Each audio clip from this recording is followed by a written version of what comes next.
Gangs of U K big come back ಆಗ್ಬೋದಾ ನಿಮಗೆ ಅಂತ? ಸರ್ ಏನು ನನಗೆ ಗೊತ್ತಿಲ್ಲ ಸರ್. ನನ್ನ ಮುಖದಲ್ಲಿ ನಗು ಅಂತೂ ತರಿಸತ್ತೆ. ನನಗೆ ಎಲ್ಲ ಸಿನಿಮಾಗಳು ಹಾಗೆ. ಅದು ನನಗೆ ನನ್ನ ಮಗು ಮೇಲಿರುವಂಥ ಒಂದು ಆಸೆ, ಒಂದು ಅನುಕಂಪ, ಒಂದು ಇದು ಒಂದು ಎಮೋಷನ್, ಒಂದು ಬಾಂಡಿಂಗ್ ಅಂತಾರಲ್ಲ ಆ್ಯಸ್ ಎ ಡೈರೆಕ್ಟರ್, ಅದು ನನಗಿದ್ದೇ ಇರುತ್ತೆ. ಆ್ಯಂಡ್ ಇದು ಆಗಬೇಕು ಅಂತ ಯಾಕೆ ಇಷ್ಟಪಡ್ತೀನಿ ಅಂತಂದರೆ, ಒಂದು ಅಗಾಧವಾಗಿ ಕಂಡಂತಹ ಒಂದು ಕನಸು. ಎರಡನೇದು ಆ ಒಂದು ಮಣ್ಣಿನ ಮೇಲೆ, ಆ ಒಂದು ಜನರ ಮೇಲೆ, ಉತ್ತರ ಕರ್ನಾಟಕದ ಜನರ ಮೇಲೆ ಅಲ್ಲಿ ನನಗಿರುವಂಥ ಒಂದು ಪ್ರೀತಿ, ಒಂದು ಪ್ರೇಮ, ಒಂದು ವಿಶ್ವಾಸ. ಇವತ್ತು ಸತ್ಯ ಮಾಡಿ ಹೇಳ್ತೀನಿ, ಅವರೇ ನಮ್ಮ ಸಿನಿಮಾಗಳನ್ನು ಉಳಿಸ್ತಾ ಇರೋದು, ನಮ್ಗೆ ಅನ್ನ ಇಡ್ತಾ ಇರೋದು ಅವರೇ. ನಮಗೆ ಕನ್ನಡ ಇದು ಉಳಿತಾ ಇದೆ ಅಂತಂದರೆ ಅದು ಅವರೇ. ಇಲ್ಲೇನು ಅಂತಂದರೆ, ಬಂದಿದ್ದ ಒಂದು ವಾರದಲ್ಲಿ ಇದೊಂದು ಸೋಡಾ ಬಾಟ್ಲ್ ಥರ ಓಪನ್ ಆಗುತ್ತೆ. ನಮ್ಮ ಬ್ಯಾಂಗ್ಳೂರಾಗಿರಲಿ, ಮೈಸೂರು, ಓಪನಾಗಿ ಬಸ್ ಅಂತ ಹೊಡೆದು ಸಪ್ ಅಂತ ಹಿಡಿದೋಗ್ಬಿಡುತ್ತೆ ಅಷ್ಟೇ, ಇಲ್ಲಿ ಮುಗ್ದೋಯ್ತು. ಚೆಂದ ಇದೆ ಅಂತಂದರೆ ಉಳಿಸ್ಕೊಂಡು ಹೋಗೋರು ಅವರು. ಚೆನ್ನಾಗಿದೆ ಬಿಡ್ರಿ, ನಾವು ನೋಡ್ಕೊಂಡು ಹೋಗ್ತೀವಿ ಅಂತ ಕಾಪಾಡ್ಕೊಂಡು ಹೋಗೋರು ಅವರು.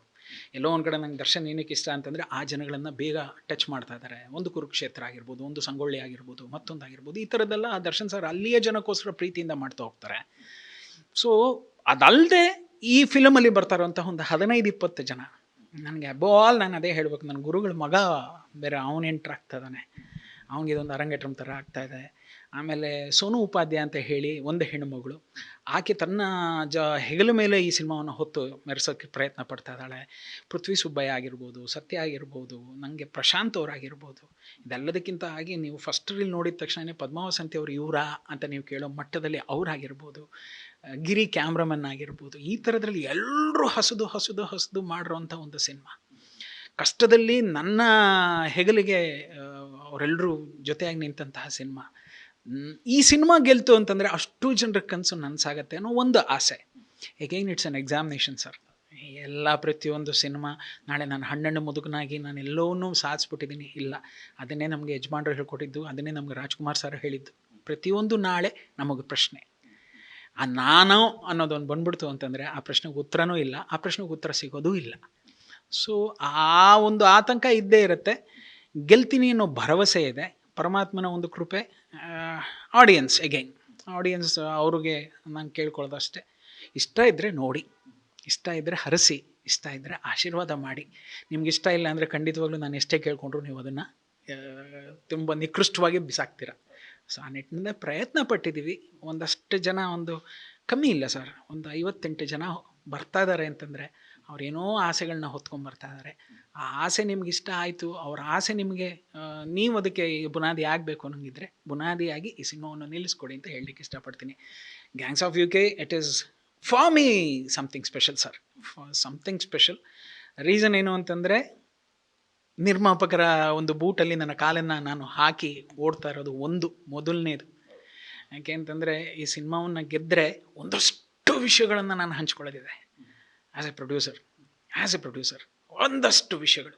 ಇವತ್ತು ಏನಾಗ್ತದೆ ಇಂಡಸ್ಟ್ರಿನಲ್ಲಿ ನಿಮಗೆ ಚೆನ್ನಾಗಿ ಗೊತ್ತಿದೆ.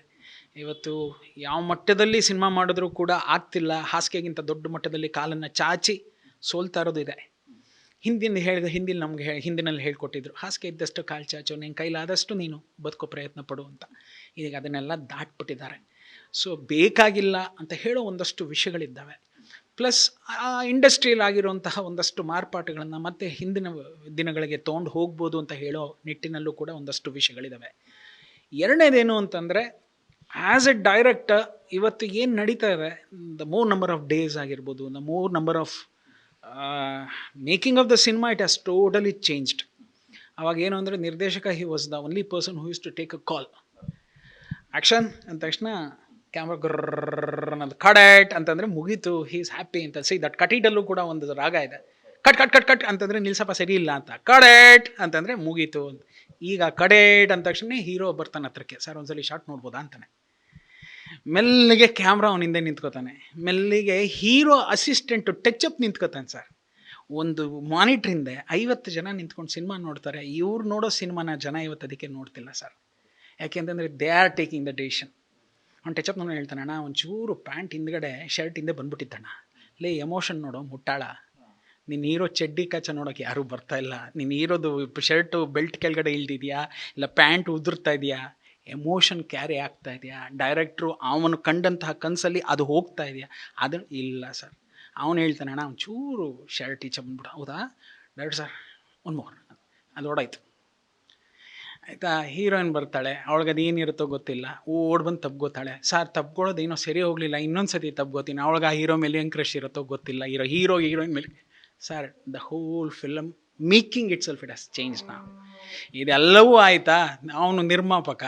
ಸರ್ ನಾನು ಹಾಕಿರೋ ಆ ಬಿಲ್ಡಿಂಗ್ ಹಿಂದ್ಗಡೆ ಕಾಣ್ತಾ ಇಲ್ಲ ಸರ್, ಇನ್ನೊಂದು ಶಾಟ್ ತೆಗೀರಿ ಸರ್, ಅದು ಅರ್ಧ ತೋರಿಸ್ಬಿಟ್ರಿ ಅಂತ ನಾವು ನೋಡ್ತಾನೆ. ಯಾವಾಗ ಈ ಮಾನಿಟ್ರ್ ಬಂತು, ಈಗ ನಾನು ಯಾವತ್ತೂ ನೀವು ಮಾತಾಡಿದ್ದನ್ನು ಅಲ್ಲಿ ನೋಡೋಕ್ಕೆ ಶುರು ಮಾಡಿಬಿಟ್ನೋ, ಅವಾಗ ಏನು ಮಾಡ್ತೀನಿ ಸರ್, ಇದೊಂದು ಕ್ವಶನ್ ಬೇರೆ ಕೇಳಿ ಸರ್ ಅಂತೇಳಿ. ಕರೆಕ್ಟ್ ಸರ್, ಒಂದು ಸ್ವಲ್ಪ ನಾನು ಏನೇನೋ ಮಾತಾಡ್ಬಿಟ್ಟಿದ್ದೀನಿ, ದಯವಿಟ್ಟು ನಿಮ್ಮ ಕೈ ಮುಗಿತೀನಿ, ಕಟ್ ಮಾಡಿ ಸರ್. ನೀವು ನನಗೆ ತೋರಿಸ್ದೇನೆ ತೊಗೊಂಡೋಗಲ್ಲ ಹಾಕಿ, because you are the director. I have spoken what I want. You are the director of this program. ನಿಮಗೆ ಗೊತ್ತು ಅದನ್ನು ನಾಳೆ ಕಟ್ ಮಾಡಬೇಕಾ ಬಿಡಬೇಕಾ ಏನು ಮಾಡ್ಬೇಕು ನಿಮಗೆ ಗೊತ್ತಿರುತ್ತೆ. ನಾನು ಪ್ರತಿಯೊಂದು ವಿಷಯಕ್ಕೂ ಇಂಟರ್ಫಿಯರ್ ಆದರೆ, ಕ್ಯಾಮ್ರಾಮನ್ ಸರ್ ಇಂಟರ್ಫಿಯರ್ ಶುರು ಮಾಡಿದ್ರೆ ನೀವೆಲ್ಲಿ ಹೋಗ್ತೀರಾ? ನೀವು ಕಂಡ ಆ ಕನಸಿನ ಪ್ರೋಗ್ರಾಮೇ ಹಾಳಾಗೋಗುತ್ತೆ. ಆ ನಿಟ್ಟಿನಲ್ಲಿ ದೇ ಹ್ಯಾವ್ ಅದೇನೋ ಹೇಳ್ತಾರಲ್ಲ, ಕೂಲ್ಗೆಡ್ಸಿದ್ದಾರೆ ಇಂಡಸ್ಟ್ರಿಯನ್ನು. ಸರ್ ನಾವೆಲ್ಲ 35 days 40 days 45 days Max 50 days sir, ಇಷ್ಟೇ ಸರ್ ನಾವು ಮಾಡ್ತಾ ಇದ್ದಿತ್ತು. ನನ್ನ ತಾಯಿ ಮೇಲೆ ಆಣೆ, ನನ್ನ ತಂದೆ ಮೇಲೆ ಆಣೆ, ನನ್ನ ಹೆತ್ತ ಈ ಇಂಡಸ್ಟ್ರಿ, ನನಗೆ ಜನ್ಮ ಕೊಟ್ಟ ಇಂಡಸ್ಟ್ರಿ ಮೇಲೆ ಆಣೆ, ನಾವೆಲ್ಲ ಮ್ಯಾಕ್ಸ್ ಅಂತಂದರೆ 60 days sir. Om Prakash sir ಅಂತಂದರೆ ಅಂತ ಇದ್ವಿ, ಏನು ಅಂತಂದರೆ 70 days 75 days 80 days ಮ್ಯಾಕ್ಸ್. ಅಂದರೆ ಆತನ ಕನಸೆಲ್ಲ ಹಾಗಿರ್ತಾಯಿತ್ತು. AK-47 ಅಂತಂದರೆ ಹೋಗ್ಬಿಟ್ಟು ಅಲ್ಲಿ ನಿಂತ್ಕೊಂಬಿಡೋರು ಬಾಂಬೆನಲ್ಲಿ. ಶಿವಮಣಿ ಹಂಗೋಗಿ ನಿಂತ್ಕೊಂಬಿಡೋರು. ಇವರೆಲ್ಲ ಕ್ಯಾನ್ವಾಸ್ನ ದೊಡ್ಡದು ಮಾಡಿದವರು. ಸೊ ಇವರೆಲ್ಲ ಬಂದಾಗ ಇಷ್ಟು ಅಂತಾಯಿತು. ಇವತ್ತಿನವ್ರು ಹೋಗಿ 200 days ಸರ್. ರೀಮೇಕ್ ನಾನೊಂದು ಸಿನಿಮಾ ಮಾಡಿದೆ ಸರ್, ನಕ್ಬಿಡ್ತೀರಾ, ಅಂಡು ಬಡ್ಕೊಂಡು ನಗ್ತೀರಾ. ಒರಿಜಿನಲ್ ಸಿನಿಮಾನೇ 106 ದಿವಸ ಶೂಟ್ ಮಾಡಿದ್ದಾರೆ ಸರ್. ಇಲ್ಲಿ ರೀಮೇಕ್ ಮಾಡಿರೋರು 152 ದಿವಸ ಮಾಡ್ತಾರೆ ಸರ್. ಏನು ಅಂತಂದರೆ ಹೀರೋ ಕ್ಯಾರವನ್ ಇಳಿಯೋದಕ್ಕೆ ಲೇಟು. ನಂಗೆ ತುಂಬ ಖುಷಿ ಏನು ಗೊತ್ತಾ, ನಿಮ್ಗೊಂದು ಮಾತು ಹೇಳೋಕ್ಕೆ ಇಷ್ಟಪಡ್ತೀನಿ. ನನ್ನ ಇಡೀ ಗ್ಯಾಂಗ್ಸ್ ಆಫ್ UK ಒಬ್ಬ ಅಸೋಸಿಯೇಟ್ ಡೈರೆಕ್ಟರ್ ಸರ್. ತುಂಬ ಹೆಮ್ಮೆಯನ್ನು ಹೇಳ್ತೀನಿ, ನಾನೊಬ್ಬ ಡೈರೆಕ್ಟ್ರು, ಅವನೊಬ್ಬ ಅಸೋಸಿಯೇಟ್ ಡೈರೆಕ್ಟ್ರು. ಅವನ ಹೆಸರು ರಾವಣ ಅಂತ. 55 ಜನ ತಂಡ ಸರ್. ನನ್ನ ಹಿಂದೆ ನನ್ನ ಗುರುಗಳು ನಿಂತಿದ್ರು, ರಮೇಶಣ್ಣ. ಅವ್ರನ್ನ ಕೂಗಾಕೋರು, ಏಯ್ ನೆಕ್ಸ್ಟ್ ಅವ್ರು ನೋಡು ರೆಡಿ ಇರು ಅಂತ. ಅದು ಬರಲಿಲ್ಲ ಅಂದಾಗ ರವಿ ಶ್ರೀವತ್ಸ ಕೂಗಿರುತ್ತೆ ಸರ್. ಇಷ್ಟೇ ಸರ್, ನಾವೆಲ್ಲ ಸೇರಿ ಮಾಡಿರೋದು ಇಷ್ಟೇ ಸರ್. ಇವತ್ತು ಅಂದಾಜು ಎಷ್ಟು ಅಸಿಸ್ಟೆಂಟ್ ಡೈರೆಕ್ಟರ್ ಸರ್ ಗೊತ್ತಾ ಸರ್? ನಾನು ಮೊನ್ನೆ ಯಾವುದೋ ಒಂದು ಡಬ್ಬಿಂಗ್ ಥಿಯೇಟ್ರಿಗೆ ಹೋಗಿದ್ದೆ, 20 ಜನ ಇದ್ದಾರೆ sir. You tell me sir, 20 ಜನ ಏನಕ್ಕೆ ಸರ್ ಒಂದು ಅಸಿಸ್ಟೆಂಟ್ ಡೈರೆಕ್ಟ್ರು? ಏನಕ್ಕೆ ಗೊತ್ತಾ ಸರ್? 20 ಕ್ಯಾರವನ್ ಬಾಗ್ಲ ಹತ್ರ ಒಬ್ಬೊಬ್ಬ ಅಸಿಸ್ಟೆಂಟ್ ಡೈರೆಕ್ಟರ್ ನಿಂತ್ಕೊಳ್ಳೋಕ್ಕೆ ಸರ್. ಇದು ಸರ್ ಇವತ್ತಿನ ಹಣೆ ಬರ. ಅವ್ನು ಕರಿತಾನೆ ಅಲ್ಲಿಂದ, ಶಾರ್ಟ್ ರೆಡಿ ಅಂತ ಮೇಡಮ್ಗೆ ಹೇಳು ಅಂತಂದರೆ, ಪಾಪ ಇವ್ನು ಬಾಗ್ಲ ಹತ್ರ ನಿಂತವನು ಟಕ್ ಟಕ್ ಟಕ್ ಅಂತ ಮೇಡಮ್ ಶಾರ್ಟ್ ರೆಡಿ ಮಾಡಿ ಕರ್ಕೊಂಬರುವಂಥ ಒಬ್ಬ ಹುಡುಗನಿಗೆ ಇವ್ರುಗಳು ಕೊಟ್ಟಿರೋ ಹೆಸರು ಅಸಿಸ್ಟೆಂಟ್ ಡೈರೆಕ್ಟರ್. ಏನು ಮಾಡ್ತಾ ಇದ್ದಾರೆ ಸರ್ 20 ಜನ? ಇದ್ರ ಮೇಲೆ 6 ಜನ ಅಸೋಸಿಯೇಟ್ಗಳು, ಇದ್ರ ಮೇಲೆ ಸರ್ ನಮ್ಮ ಇತಿಹಾಸದಲ್ಲಿ ಕೋ ಡೈರೆಕ್ಟರ್ ಅನ್ನೋ ಹೆಸರೇ ಇರಲಿಲ್ಲ. ನಾವು ದುಡ್ದಿದ್ದೀವಿ ಸರ್, ನಾವು ದುಡ್ದಿದ್ದೀವಿ. ಅಂದಾಜು 2012 2000 ಈ ಕೋ ಡೈರೆಕ್ಟರ್ನೇ ಇರಲಿಲ್ಲ ಸರ್. ಕೋ ಡೈರೆಕ್ಟರ್ ಅಂದರೆ ಏನು ಸರ್ ಅರ್ಥ? ಅವ್ನು ಡೈರೆಕ್ಟರ್ ಸಮೇತ ಸೇರಿ ಕೆಲಸ ಮಾಡೋನ್ನ ಕೋ ಡೈರೆಕ್ಟರ್ ಅಂತಾರೆ. ಡೈರೆಕ್ಟ್ರಿಂದ ದನ ಕಾಯ್ತಾ ಇದ್ದಾನ? ಇನ್ನು ಕೆಲವ್ರು ಬರ್ಕೋತಾರೆ ಕ್ರಿಯೇಟಿವ್ ಹೆಡ್ ಅಂತ ಬರ್ಕೋತಾರೆ. ನೀನೇನೇ ಕ್ರಿಯೇಟಿವ್ ಹೆಡ್ ಆ ಸಿನಿಮಾಕ್ಕೆ? ನಂಗೆ ಹೇಳಿ, ಏನು ಮಾಡ್ತಿದ್ಯಾ ಸರ್? ಈ ಥರ ತುಂಬ ಕ್ವಶನ್ಗಳು ಹುಟ್ಟಾಕ್ಬಿಟ್ಟಿದ್ದಾರೆ ಇತ್ತೀಚಿನ ನನಗೆ 10 ವರ್ಷ ನನಗೇನು ಸೋಲು ಸಿಕ್ಕಿದೆ, ಆ 10 ವರ್ಷದಲ್ಲಿ ನಾನು ಕಂಡುಕೊಂಡಂಥ ವಿಷಯಗಳಿದಿಷ್ಟಿದೆ ಟೆಕ್ನಿಕಲ್ ಆಸ್ಪೆಕ್ಟ್ಸಲ್ಲಿ. ಸೊ ಆ ನಿಟ್ಟಿನಲ್ಲಿ ಒಂದಷ್ಟು ವಿಷಯಗಳನ್ನ ಹೇಳೋದಿದೆ. ಈಗ ನೀವೇ ಆಶ್ಚರ್ಯ ಪಟ್ಟಿರ್ಬೋದು ಇದ್ದಾರೆ. ಒಬ್ಬ ಅಸೋಸಿಯೇಟ್ ಡೈರೆಕ್ಟರ್ ಸರ್, ಅವನೇ ಅಸಿಸ್ಟೆಂಟ್. ಈಗ ಕ್ಲ್ಯಾಪ್ ಅನ್ನೋದಿಲ್ಲ ಸರ್, ಕ್ಲ್ಯಾಪ್ ಅನ್ನೋ ಇತಿಹಾಸ ಹೊರಟೋಯ್ತದು, ಅದು ಸ್ಲೋ ಆಗಿ ಹಂತ ಹೊರಟೋಯ್ತು. ಆ ನಿಟ್ಟಿನಲ್ಲಿ ಅವನೇ ಎಡಿಟ್ರು, ಅವನೇ ಎಡಿಟಿಂಗ್ ರಿಪೋರ್ಟು, ಅವನೇ. ಸರ್ ನಿಜ ಹೇಳ್ತೀನಿ, ನನ್ನ ಕಾಸ್ಟ್ಯೂಮರ್ಸೇ ಕಂಟಿನ್ಯೂಟಿ ನೋಡ್ಕೊಂಡಿದ್ದಾರೆ. ನನ್ನ ಸಿನಿಮಾ ನೋಡಿ ಸರ್, ಇಡೀ ಸಿನಿಮಾ ನೋಡ್ಕೊಂಬಂದು ಎಲ್ಲೂ ಕೂಡ ಕಂಟಿನ್ಯೂಟಿ ಜಂಪ್ ಆಗಿಲ್ಲ. ಕಾಸ್ಟ್ಯೂಮರ್ಸ್ ನೋಡ್ಕೋತಾರೆ, ಬಿಕಾಸ್ ಅವ್ರಿಗೆ ಡೈರೆಕ್ಟರ್ ಮೇಲಿದ್ದಂಥ ಒಂದು ವಿಶ್ವಾಸ, ಆ ಕತೆ ಮೇಲಿದ್ದಂಥ ಒಂದು ನಂಬಿಕೆ. ಬರೆದವರೇ ಇಟ್ಕೊಂಡು ಆ ಸೀನ್ ಅದನ್ನು ಹಾಕ್ಬಿಡಪ್ಪ ಅಂತಂದರೆ, ವೀರಭದ್ರ ಅಂತ ಸಂತೋಷ್ ಅಂತ ಪುಟ್ಟಪ್ಪನ ಕಡೆಯಿಂದ ಬರ್ತಾರವರು. 2 ಅಸಿಸ್ಟೆಂಟ್ಸು ಸರ್, ಅವ್ರು ಇಡೀ ಪಿಕ್ಚರ್ನ ಅಷ್ಟು ಚೆನ್ನಾಗಿ ಮೇಂಟೈನ್ ಮಾಡ್ಕೊಂಬಂದಿದ್ದಾರೆ. ಯಾಕೆ ಇದೇ ಕಾಸ್ಟ್ಯೂಮರ್ ತಾನೆ ನಿಮಗೂ ಕೆಲಸ ಮಾಡೋದು 100 ಕೋಟಿ ಸಿನಿಮಾಗೂ?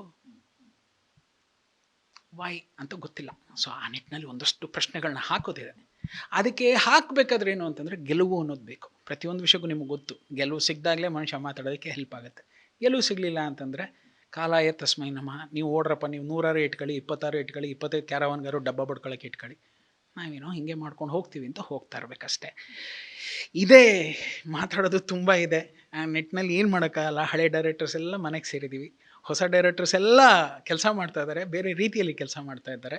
ನಾನು ಹೇಳೋದಿಷ್ಟೇ, ಫಸ್ಟು ಹೀರೋಗಳೆಲ್ಲ ಹೀರೋಗಳಾಗೋದು ಕಲೀರಿ, ನೀವು ನಿರ್ದೇಶಕರಾಗಬೇಡಿ, ನಿರ್ದೇಶಕರಾಗಿ ಚಿತ್ರರಂಗವನ್ನು ಹಾಳು ಮಾಡಬೇಡಿ ಅಂತಲೇ ಹೇಳೋಕ್ಕೆ ಇಷ್ಟಪಡ್ತೀನಿ ಅಷ್ಟೇ ಸರ್.